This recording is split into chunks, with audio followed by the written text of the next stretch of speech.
స్మరణ్ గారు మీకేమేం ప్రాబ్లం గురించి second life హాస్పిటల్కి వచ్చారు మీరు? Alcohol addiction.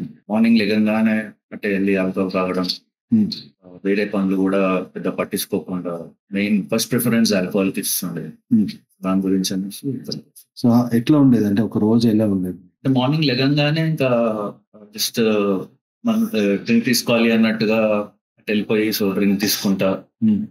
డ్రింక్ తీసుకున్నాక మార్నింగ్ నుంచి తాగడం వల్ల ఈవినింగ్ కాగానే ఫ్రస్ట్రేషన్ వచ్చేసి గొడవలు, మళ్ళీ ఆఫీస్ స్కిప్ చేయడము. హ్మ్. సో అలా అయ్యేదన్నమాట. ఓకే.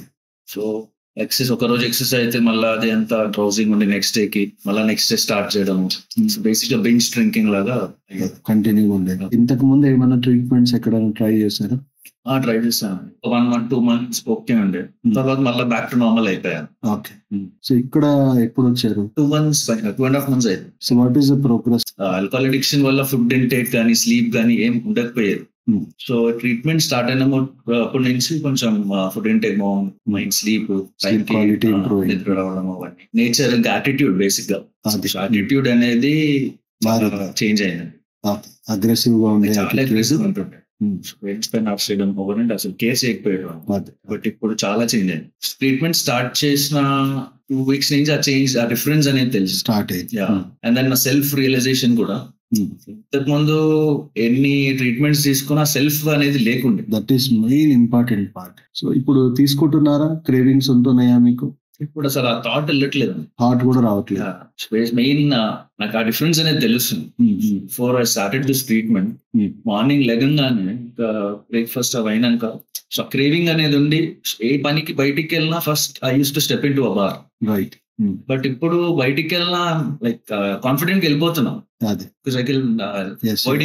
ఓవర్కమ్ అయిపోయి you are able to lead a normal life. Exactly same thing. Parents కానీ వైఫ్ కి కానీ ఒక్కొని బయటికి వెళ్తున్నా అంటే ఆ భయం అనేది ఉండే. So now even they are like normal చలో కాదు అన్నట్టు. వాళ్ళు బయటికి వెళ్ళనియాలంటే భయపడే చాలా మెయిన్ వీకెండ్ రాగానే మళ్ళీ ఈ వీకెండ్ ఏం రచ్చ అవుతుంది, ఏం ఇష్యూస్ అయితే, ఏం గొడవ చేస్తాడు, బిహేవియర్ తోని వాళ్ళు చాలా ఇబ్బంది పడే. So now they are happy. Very much. మీకంటే ఎక్కువ వాళ్ళు హ్యాపీ అయిపోయారు. సో బిహేవియర్ చేంజ్ అయింది, పిల్లలతో రిలేషన్షిప్ ఇంప్రూవ్ అయింది, ఫ్యామిలీ రిలేషన్ ఇంప్రూవ్ అయింది. So everything is going smooth, right? So treatment నేను చెప్పే వరకు ప్లీజ్ కంటిన్యూ. అయిపోయిందండి, you're absolutely out of it అన్నంత వరకు please continue the treatment. Okay, we have seen very good transformation in you. The transformation has to continue and it should be for life. Okay, sure. Thank you. మీ పేరండి? నా పేరు హనుమంతరావు. ఎక్కడ ఉండేది మీరు? ఇక్కడ కాళీమందిర్ దగ్గర. ఏ ప్రాబ్లం గురించి మీరు సెకండ్ లైఫ్ కి? ఆల్కహాల్ గుట్కా అడిక్షన్ కోసం. అంటే మిమ్మల్ని ఫోర్స్ఫుల్ గా తెచ్చారా మీ వాళ్ళు, ఇంట్లో వాళ్ళు, లేకపోతే మీరే ఇంట్రెస్ట్ తో వచ్చారు? క్యాజువల్ గా నేను ఏమనుకున్నా అంటే ఫస్ట్ మిమ్మల్ని నమ్మలేదు. ఎందుకు నమ్మలేదంటే side effects plus first time నేను నమ్మకం మీద రాలేదు సార్. ఫస్ట్ ఏదో క్యాజువల్ గా చూద్దాంలే 1 month అంటున్నారు కదా అలా వచ్చినాను. ఇంకోటి నాకు కూడా కొంచెం మారాలని ఉండే సార్. అయితే దానికి రీజన్ ఎట్లా అంటే మందు తాగుతున్నాను సార్, దాని మీద ఎడక్ట్ అవుతుంది. దాన్ని మాందాం అంటే రెగ్యులర్ గా దాని దగ్గరికి వెళ్తున్నాం.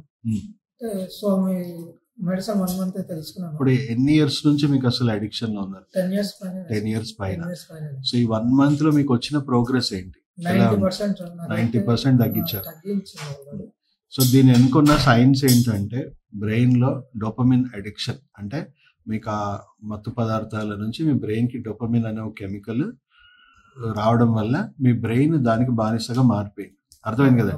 అంటే మిమ్మల్ని బ్రెయిన్కి అది రివార్డ్ హార్మోన్, మిమ్మల్ని సంతోషపరిచే సంతృప్తి పరిచే హార్మోన్స్ రిలీజ్ అయ్యేది దాంతో. ఇప్పుడు అవి కౌంటర్గా రిలీజ్ అవ్వట్లేదు మీ బ్రెయిన్లో. మీకు అది కొంచెం లిమిట్స్ దాటాలని మీరు ప్రయత్నం చేస్తే మీ బ్రెయిన్లో కార్టిసాల్ లాంటి హార్మోన్స్ రిలీజ్ అయ్యి మిమ్మల్ని భయపెట్టిస్తా ఉంటాయి.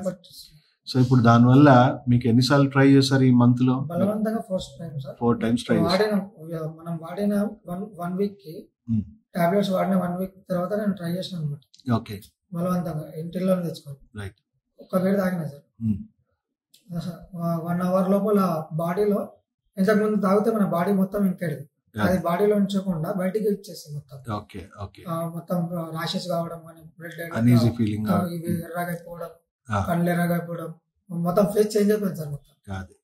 సెకండ్ టైం కూడా సర్లే ఫస్ట్ టైం కదా చూద్దాంలే గోలీ సెకండ్ టైం కూడా ట్రై చేసిన. సెకండ్ టైం అయితే సగం బీర్ తాగంగానే కళ్ళు తిరగడం స్టార్ట్. అది బలవంతంగా నరాలు పగిలిపోతున్నట్టు భయం అవుతుంది. భయపడిపోయి ఇప్పుడు ఆల్మోస్ట్ ఈ 1 month లో నువ్వు దాదాపు 90% 90%. సో అసలు వెళ్ళట్లేదు అక్కడికి. మా ఫ్రెండ్స్ అమ్మడ కూడా 2 times కూర్చున్నా, వాళ్ళు తాగుతారు కానీ నాకు అసలు భయం అవుతుంది తాగాలంటే. దాని దగ్గరికి వెళ్ళాలంటేనే మీకు భయంగా ఉంది ఇప్పుడు. సో ఆల్మోస్ట్ 90% కంట్రోల్ వచ్చింది అండ్ ఫస్ట్ మంత్ మాత్రమే. Okay, all the best. ఇంకా ముందు ఇంకా ఇంప్రూవ్ అవ్వాలి, రీహాబిలిటేషన్ కూడా జరగాలి ప్రాపర్ గా. ఓకే, నమస్తే సార్. నమస్కారం సార్. సార్ అంటే ఏ ప్రాబ్లం గురించి మీరు ఇక్కడ రావడం జరిగింది సార్? సార్ మేము మద్యపాన వ్యసనం గురించి ఇక్కడికి రావాల్సి వచ్చింది. తగ్గించుకోవడానికి మేము ఎన్నో ప్రయత్నాలు చేస్తాం సార్. కానీ అది ఎక్కడ ప్రైవేట్ యాజమాన్యం హాస్పిటల్కి వెళ్ళినా, ఎక్కడ గవర్నమెంట్ హాస్పిటల్స్కి వెళ్ళినా అది ప్రాబ్లమ్ సాల్వ్ కావడం లేదు సార్. ఇక్కడ మాకు తెలిసేసి ఇక్కడ బంజారాహిల్స్ హాస్పిటల్కి వెళ్ళినప్పుడు, నేచురల్ కేర్ సెంటర్ హాస్పిటల్కి వెళ్ళినప్పుడు దాని నుంచి డాక్టర్ని కన్సల్టేట్ చేస్తే వాళ్ళు ట్రీట్మెంట్ ఇచ్చారు మాకు. 2 months లో ఆ ఫీలింగ్స్ అనేది తగ్గిపోతుంది సార్. ఆల్కహాల్ అడిక్షన్ అనేది తగ్గిపోతుంది, క్రేవింగ్స్ అనేది తగ్గిపోయింది. దానివల్ల మాకు సైడ్ ఎఫెక్ట్స్ ఇట్లా ఏం లేవు సార్. శరీరం గానీ మానసికంగా గానీ చాలా ఉత్సాహంగా ఉల్లాసంగా ఉంది సార్.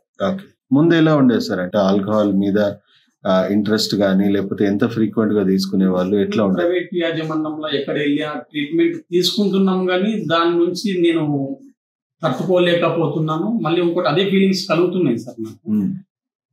దాన్ని ఎంతో ప్రయత్నం చేసినా కానీ కుదరట్లేదు. ఎక్కడ ఏ హాస్పిటల్కి వెళ్ళినా కుదరలేదు, కంట్రోల్ అవ్వలేదు మాకు. అని నేచురల్ క్యూర్ సెంటర్కి వెళ్ళినప్పటి నుంచి ఒక 2 months కోర్సు వాడుతున్నా, ఇంకా కంటిన్యూ ఉంది. అయినా అది నాకు ఆ ఫీలింగ్స్ రావట్లేదు. తాగాలనే ఫీలింగ్స్ మీ ఫ్రెండ్స్ మధ్యలో వెళ్ళినా వాళ్ళతో తాగుతున్నా, వెళ్ళినా మా ఫ్యామిలీ పరంగా వాళ్ళు ఎవరైనా కూర్చొని తాగుతున్నా నాకు అసలు ఫీలింగ్స్ మాత్రం రావడం లేదు, ఆలోచన రావడం లేదు. అప్పుడు ఆల్కహాల్ తీసుకున్నప్పుడు నరాలు ఫ్రీగా ఉండకపోయేది, కాలు చేతులు వడికేది.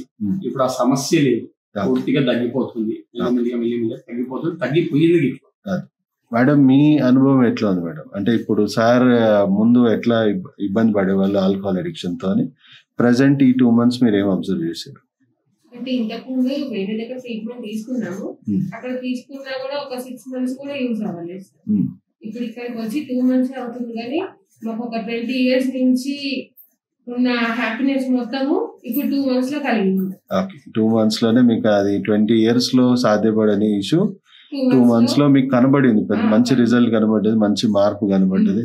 సార్ బిహేవియర్ గానీ లేకపోతే అన్ని కూడా కొంచెం మార్పు వచ్చినాయి, చాలా మార్పు వచ్చింది. ఇంట్లో మంచిగా ఇప్పుడు అందరు ఫ్యామిలీ హ్యాపీగానే ఉన్నారు కదా సార్? తెలియదు, ఇంట్లో అందరు కూడా హ్యాపీగా ఉన్నారు. ఈ 20 years ఎట్లా ఉండింది ఇప్పుడు ఈ 2 months లో తెలిసిపోయింది. వెరీ గుడ్, మంచి రిజల్ట్ కనబడుతుంది మ్యామ్. మీరు అట్లా కంటిన్యూ చేయండి. థ్యాంక్ యూ సార్, మీ అనుభవాలు షేర్ చేసుకున్నారు. Thank you very much. ఏమైనా కానీరా, ఈ మందు కొట్టడం అనేది అస్సలు ఎంకరేజ్ చేయకూడదు. మనలో కూడా రా పగలనక రాత్రులుగా కళ్ళు తెగ తాగేస్తున్నారా అన్న, వీళ్ళు మారే మార్గమే లేదన్న. సో అడిక్షన్ గురించి మనం మాట్లాడుకుంటే అసలు దీనికి సొల్యూషన్ ఏంటి సార్ అని చాలా మంది అడుగుతూ ఉంటారు. ప్రతి ప్రాబ్లం కి సొల్యూషన్ దాని రూట్ కాజ్ లో ఉంటుంది, అంటే మన జీవితంలో కానీ మన ఆరోగ్య విషయంలో కానీ. సో ఇక్కడ ఆల్కహాల్ అడిక్షన్ కి లక్షణాలకి వైద్యం జరుగుతూ ఉంది. లక్షణాల కంటే పేషెంట్ ని కౌన్సిలింగ్ తోని కంట్రోల్ చేసే ప్రయత్నం చేస్తారు, లేదా డి అడిక్షన్ సెంటర్ లో వేయడం చేస్తూ ఉంటారు, లేదా మెడిసిన్స్ తోని లక్షణాలు కంట్రోల్ చేసే ప్రయత్నం జరుగుతూ ఉంటుంది. ఇక్కడ చూడండి, పేషెంట్ మనకి పిల్లల మీద ఓట్లేసినా, దేవుడి మీద ఓట్లేసినా, ఎన్ని మంచి మాటలు చెప్పినా ఇంట్లో వాళ్ళకి ఇంటలేరు. సో డాక్టర్ వల్ల కూడా ఎలాంటి ప్రయోజనం ఉండదు. రూట్ కాజ్ ఏంటంటే బ్రెయిన్ కి డోపమిన్ సోర్స్ అండి. డోపమిన్ అనేది బ్రెయిన్ ని సంతోషపరిచే, సంతృప్తిపరిచే, అంటే మిమ్మల్ని మీ బ్రెయిన్ కి సంతోషపరిచే హార్మోన్స్. ప్రతి ఒక్కరూ సంతోషంగా ఉండాలని కోరుకుంటాం.